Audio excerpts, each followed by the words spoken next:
Hello everyone, I'm Brian. Today I'm going to be reacting to The Way of Shiva and Buddha, Sadhguru. So, again, I've stated this before. Buddhism was one of the first, it was thought as a religion, but it does have a religion and I guess maybe a non-religious, but a way of life following as far as I can understand. Buddhism split into two sects, one believing Buddha is a god and the other one believing his original ways, I believe, based on what my world religion teacher told me. But Buddhism kind of stuck to me a little bit in that way that I believe she is Hinduism. She's a Hindu.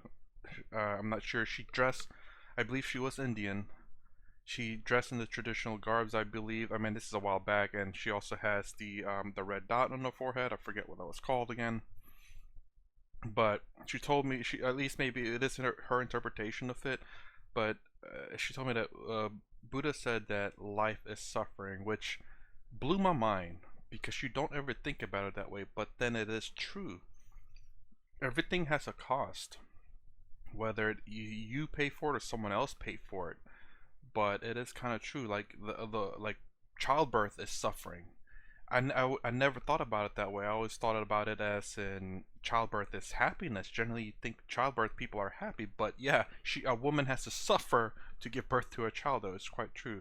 So I'm not sure what this is about, but hey, it has Buddha in it, and I'm all in. Shiva, I've learned from Final Fantasy, which is completely wrong. So let's go ahead and get started on this before I ramble too much.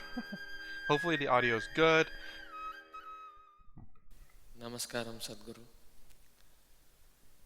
I just want to know the basic difference of the way of Shiva and the way of Buddha. It's very easy to talk about Buddha's way because it's very logical. It's quite simple, actually. And it's very long drawn-out process. Generally, the methods that Gautama gave to people were always a question of a few lifetimes. You can clearly see this today. The Buddhists are always talking about this, particularly the Tibetan Buddhists, who are the best known Buddhists in the world today for whatever political reasons.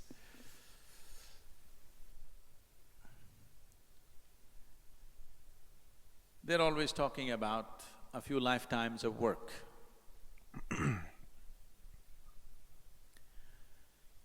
So if you have that kind of patience, that you're willing to work for a few lifetimes. I'm sorry, it was distracting a little bit at first. I'm like, what is that thing coming in and out? And all of a sudden he grabs.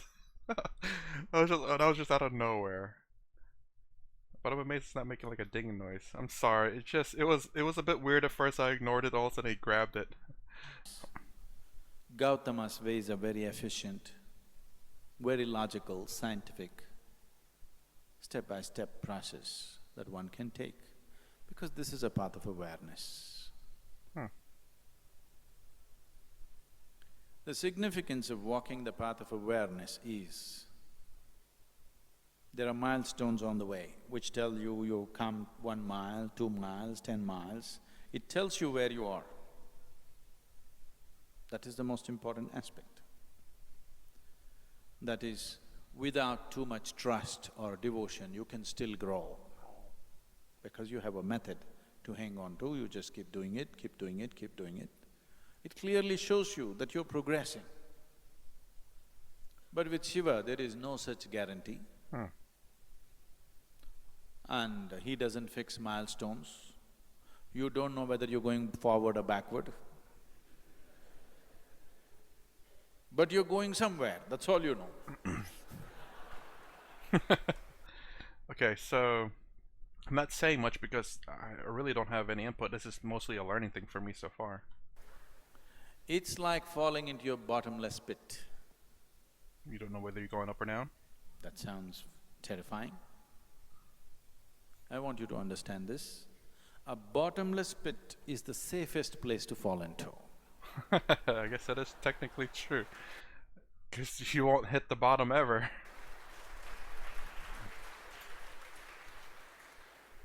A pit with a bottom is dangerous. Unless it's 1 foot away or 1 meter away, then you're fine, A Not- bottomless pit is absolutely safe. Your life is done. If you just jump into it, it's done. Simply you fall. I never thought about it that way. Yeah, whenever you think of bottomless pit, you do think about it as something very terrifying. But when he explained it that way, it's like, wow, really? I never thought about it that way. But then again, you'll be falling forever, never stopping. So it's a different problem If you ever altogether. has anybody done skydiving? You did? So, if you have a free fall,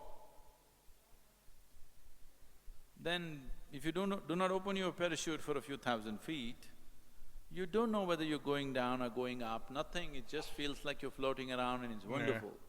Only when you look down, the damn planet is coming at you at a tremendous speed. 9.8 meters per second. Until we If hit this terminal planet velocity. is taken off, this is a great experience. Wait. If this planet takes off, well, I don't know. It's actually in. I'm sorry, I keep pausing again. But when he said that, it made me think of Gravity. I believe the movie is called. I do believe one of the characters gets sent off in space, which you don't have to worry about landing on planet Earth or being stuck to planet Earth, but you're lost in space. So it's a whole different problem altogether. But if you look down, it's just coming at you at tremendous speed. That's the only problem. Falling is… don't understand the falling as a negative thing. Falling is a great thing. Did you ever fall in love? Okay, way to twist that. I have fallen to the ground before. It was not a great thing. Only when you hit the bottom, then it gets bad. Oh God, If you fell into your bottomless pit, then there is no problem. So Shiva is a bottomless pit. His methods are very different. But you cannot limit him that way because with 7 different disciples, the 7 Saptarishis, the celebrated rishis of the yore, he taught 7 basic ways in which a human being can explore his consciousness. From these 7, in multiples of 7, it went further, and 112 different ways he explored, and he said, this is all. Jeez, it's a lot of exploration. There's a beautiful story. Oh, No time for stories. I love this guy's humor. He's amazing. So, he expounded 112 different ways as to how a human being can attain to his peak. And these 112 are the 112 chakras in the body. There are 114, but 2 of them are outside the physical body. He left those 2 and he said 112 different ways of attaining when you're embodied. That means every chakra in the body, every meeting point of the energy system, one particular way of attaining. So he did not leave anything out. So Buddha is a small part of his work. I want you to understand, Gautama himself didn't go simply sit in the forest. The 8 years of his sadhana, he spent with various teachers across the country. And the whole spine of this spiritual process, this knowledge, has essentially come from Shiva. Wherever it is, whichever part of the world it is, the basic spiritual process comes from this spine, and it's been taken to different parts of the world in so many different forms. They look so different because these 112 different ways look absolutely different from one another. So what is the difference between Shiva and Buddha is not an appropriate question. Which aspect of Shiva did Buddha explore? Yeah, I was gonna say, based on what he said, it seemed like maybe Buddha is just one of the 112 ways. Huh? He explored the path of awareness, which is one aspect. Okay, one aspect. So there's 112 aspects, and one of them's awareness. Man, I wonder what the other 111 or 113 are. The two that's outside the body and the 111 that's still inside. I wonder, is that the reason why Buddha kind of stuck out to me? Or is it just because it's the first one that had a real deep impact in terms of what world religion was supposed to be? I, I, Again, honestly, I don't really remember too much about that class except for just those few words that my teachers taught. Even the four pillars of Buddhism, I don't quite remember, but it's the idea of how Buddha sees life is just so impactful to me. It's very unidimensional, but the significance of Gautam Buddha is he's very scientific, clinical. He appeals to the logical mind. I like to think I have a logical mind. But he's like… He also sat like this. Many times he was an ascetic, he just sat, unmoving. But many times he was mad, dancing, drunk. He was in all kinds of states, because he didn't limit himself to any particular dimension. He just explored every aspect of life.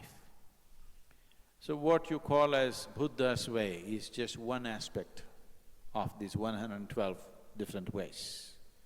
And so many others have brought so many other aspects, but individual ways. Of the 7 disciples, of the 7 Saptarishis, the one who walked south. South means anything south of Himalayas is south. I'm talking to all the Mumbai people. Anything south of Himalayas is south.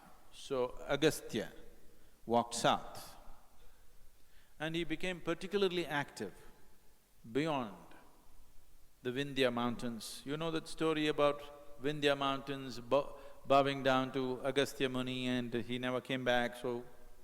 You know that story? No. You must learn something about India. So particularly the Deccan Plateau, he spread himself in such a way, every human habitation in Deccan Plateau he touched. Wherever you see, you will hear something about Agastya Muni. And he started this action for rural rejuvenation. He did not leave a single human habitation. He brought spiritual process to everybody's life, the whole population. They say he lived over 4,000 years. We don't know how long he lived, but definitely his lifespan was not a normal span of life, it was extraordinarily long. When you just calculate the mileage that he covered, if you had put a speedometer on him and seen how many miles he covered, you could see it's an extraordinary length of time. We don't know whether it's 400 years or 4,000 years, people say it's 4,000, but definitely he lived very long. And he touched every habitation and made sure a spiritual process became a living reality for them. We are still enjoying his work, I want you to know. The southern part of India is still enjoying his work. A certain, without knowing why, a certain level of settled nature that you see is his work. Because he brought yoga into people's lives without a label, without a format, just like life process. As you wake up in the morning, brush your teeth, cook, eat, all this he made it into a spiritual process, and we are still enjoying the benefits of that.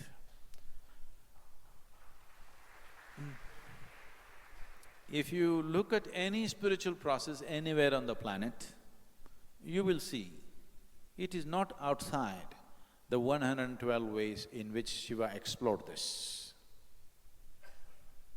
So comparing Gautama and Shiva is inappropriate. I have great respect for Gautama. He's a great being, no question. His work is phenomenal. He caused a huge spiritual wave, which is still on after 2,500 years. But it is not comparable. It is no way comparable. All we can say is, Shiva's work contains Gautama's work as a small element.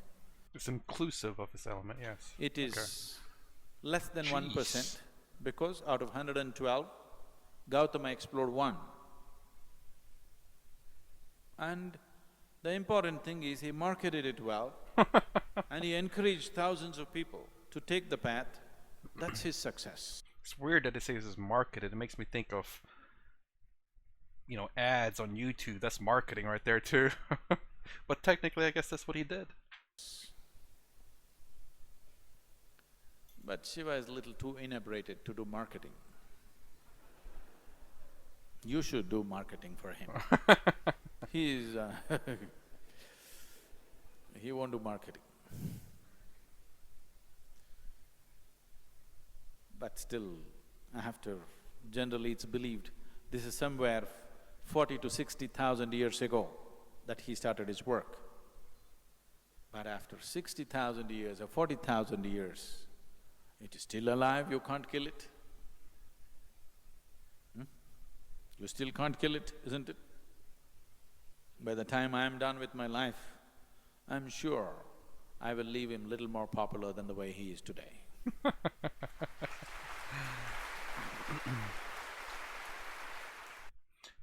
I see that it. Okay, so I do wonder what way he follows though. So Buddha is one of the 112 ways, 112 ways. I wonder what path he follows, or is it even a specific path? Apparently Buddha followed a very specific path according to him. Does he follow one specific path, or does he follow kind of multiple paths or a group of paths that are very related? It got me curious about the 112 paths, but I believe he said there's 114. Two of them are outside the body, which is, I wonder why that is. And what are those two, and why are they outside the body, and are they obtainable to human beings? Does he talk about this? If so, please suggest it in the comments below. That is very curious about the 112 paths. Actually, I'll probably look it up myself, but please, if I happen to forget, you know, comment down below. And looks like I didn't do too bad this time on time.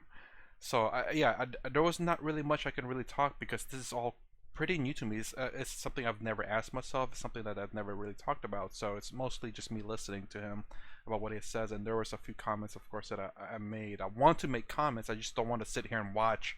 It's kind of wrong, I believe, for me to just play his video and you guys just watch the video. Might as well just go to his channel then at that point.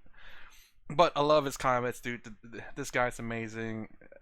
He truly does speak a lot of things that I think about, and he also clarifies a lot of things that I think about that that maybe I didn't really, should have said that I didn't really think about, but I've known, but he brought it out of me.